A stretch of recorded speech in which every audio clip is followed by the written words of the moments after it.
Ibu-ibu dan bapak-bapak, sahabat-sahabat semua, ini saya menyemangati diri saya sendiri sebenarnya. Apalagi yang kami yang sudah menjelang kepala 7 atau sudah kepala 7 ke atas, atau kepala 6 ke atas. Tapi belum tentu yang sudah kepala 6, kepala 7 di lebih dahulu.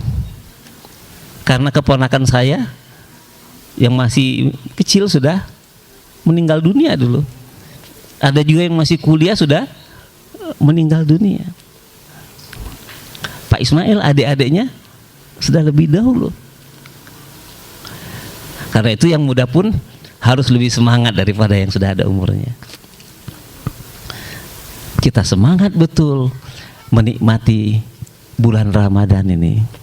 Ya Allah, terima kasih ya Allah, Engkau sampaikan kami ke bulan Ramadan. Karena itu sahabat mengatakan, Allahumma sallim li Ramadan. Ya Allah, sampaikanlah kami kepada bulan Ramadan. Wa sallim Ramadan li, dan sampaikanlah Ramadan kepada aku. Dan ya Allah, terimalah ya Allah amal ibadah kami di bulan Ramadan. Nah, sahabat-sahabat yang dimuliakan oleh Allah Subhanahu wa taala, apa maksudnya? Ya Allah, sampaikanlah kami ke bulan Ramadan. Kalau kita memasuki bulan Ramadan, maka semua orang sampai ke bulan Ramadan. Tapi ya Allah, sampaikanlah Ramadan kepada kami. Artinya, apakah ibadah Ramadan itu bisa kita laksanakan dengan benar dan baik? Apakah bulan Ramadan itu kita laksanakan dengan sungguh-sungguh, dengan bersemangat? Dan apakah kita sudah mempersiapkan diri untuk bisa beribadah di bulan Ramadan itu dengan sebaik-baiknya?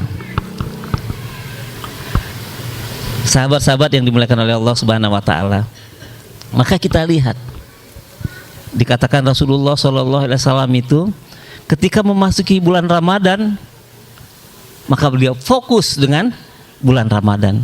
Dan ketika 10 hari bulan Ramadan, 10 hari terakhir bulan Ramadan, beliau masuk ke dalam masjid dan tidak keluar dari masjid sampai dengan awal Idul Fitri. Kalau kita tanya, sudah lebih bagus ibadah Rasulullah atau kita? Gak ada apa-apanya kita dibandingkan dengan Rasulullah SAW. Rasulullah 10 hari terakhir bulan Ramadan masuk ke masjid, dia ketatkan ikat pinggangnya, kemudian beliau iktikaf dan tidak keluar dari masjid sampai dengan malam terakhir dari bulan Ramadan. Kenapa? Karena di malam terakhir bulan Ramadan itu ada satu malam yang lebih baik dari 1000 bulan. 1000 bulan itu berapa tahun? 83 tahun 4 bulan. Kita di sini ada nggak yang umurnya 83 tahun 4 bulan?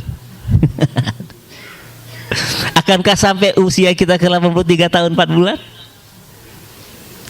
Belum tentu ya Bu ya. Belum tentu. Dan kalaupun kita masuk sampai 83 tahun 4 bulan, apakah amal ibadah kita sudah bisa menutupi semua kekurangan-kekurangan kita itu? Sahabat-sahabat yang dimuliakan oleh Allah Subhanahu wa taala, saya akan merefresh sedikit tentang betapa singkatnya umur kita di dunia ini. Yang paling senior di antara kita di sini mungkin Pak Ismail. 70 berapa sih, Pak?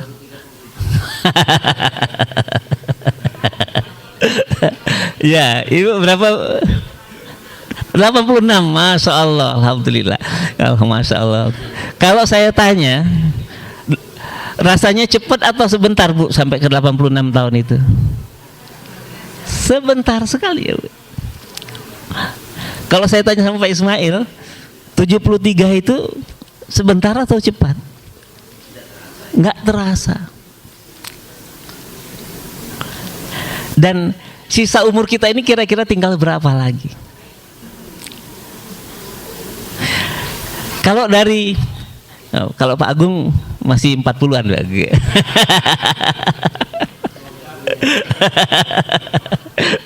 Iya. Kalau kita hitung, kita ini mulai balik katakanlah usia 14 tahun. Karena Imam Syafi'i mengatakan kalau sudah 14 tahun 6 bulan ukuran hijriyah, baik wanita itu sudah haid atau laki-laki itu sudah mimpi atau belum, ya, jadi kalau dia sudah 14 tahun 6 bulan umur hijriyah, walaupun laki-laki kalau dia belum mimpi maka dia sudah balik. Kalaupun perempuan kalau dia belum mimpi dia sudah balik. Pada saat itu mulailah dihitung amal baik dan dosa-dosa kita. Nah, kalau usia kita sekarang ini, Pak Agung tadi berapa? 25? Katakanlah Pak Ismail 73 dikurang dengan 14 tahun, ada berapa itu? 59 tahun. 59 tahun itu kalau kita tanya, mana yang kita gunakan dengan sungguh-sungguh untuk akhirat, mana yang kita gunakan sungguh-sungguh untuk dunia? Kita untuk mendapatkan dunia ini sungguh-sungguh enggak? Saya ngerasain kerja di Citibank, berangkat masih gelap, zaman kami dulu ya Pak Israel ya, pulang sudah gelap. Saya pernah satu departemen mereka. Iya, iya. Jadi kalau misalnya ada yang pulang masih terang, ditanyain sakit loh. Malu sama karpet. Kira-kira gitu kan. Untuk apa itu? Supaya ketika kita dapat penilaian nanti, hasilnya itu bagus. Itu untuk dunia. Takut betul kita kalau datang terlambat.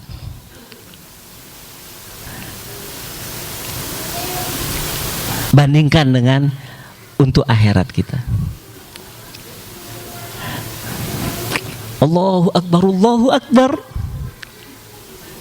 Allah memanggil kita. Waktunya engkau bertemu denganku, kata Allah. Semangat enggak kita? Lebih semangat kita berangkat kerja tadi, atau lebih semangat kita mendatangi panggilan Allah?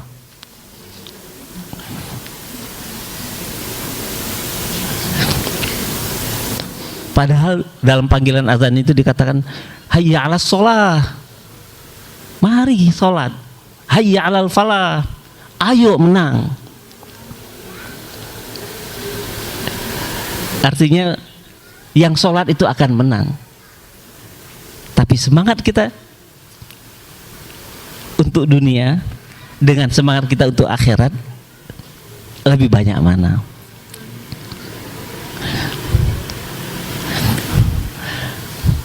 Alhamdulillah ada keluarga muslim Citibank yang membuat kajian-kajian sehingga suasana di Citibank itu bagaikan di masjid juga. Walaupun waktu memulai dulu, wah nggak gampang itu Pak Riko.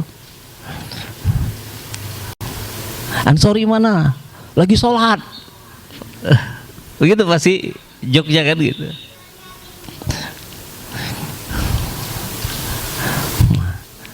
Sahabat-sahabat yang dimuliakan oleh Allah. Nah, berkaca dari itu, dari lebih semangat kita dengan dunia daripada akhirat, kira-kira kalau kita bandingkan, ada bau-bau masuk surga nggak kita ini? Kalau hanya melihat dari sana, masih jauh kan? Karena kita masih lebih senang dunia daripada akhirat. Kecuali dunianya itu untuk akhirat, seperti yang dilakukan Pak Riko sekarang ini, Masya Allah, dengan keluarganya. Mudah-mudahan ini menjadi amal ibadah dari keluarga besar Pak Riko, ayah dan ibunya, dan ini akan membawa kebaikan kebajikan semuanya buat keluarganya.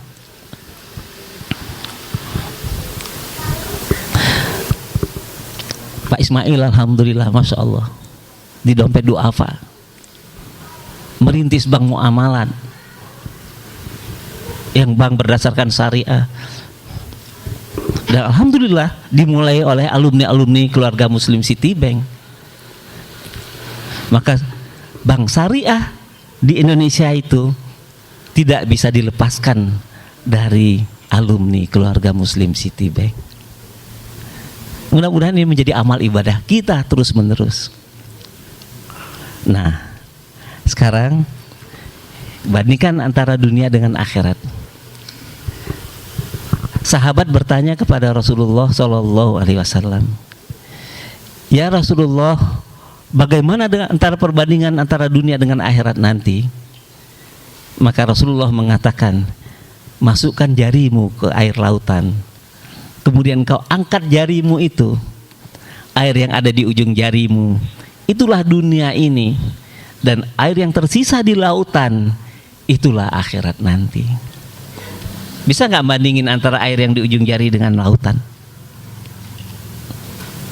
Maka sebanyak-banyak kita mencari yang ada di dunia ini, nggak ada apa-apanya dibandingkan akhirat nanti. Kemudian di kali waktu yang lain, ada sahabat yang bertanya dengan pertanyaan yang sama. Kalau tadi dari sisi jumlah, maka Rasulullah mengatakan lagi, tariklah garis dari sini sampai kemanapun engkau mau menarik garis yang itu. Artinya sepanjang apapun engkau mau menarik garis itu, maka titik yang pertama dari garis itu, itulah dunia ini. Dan garis yang panjang yang kau tarik semaumu itu, itulah akhirat nanti.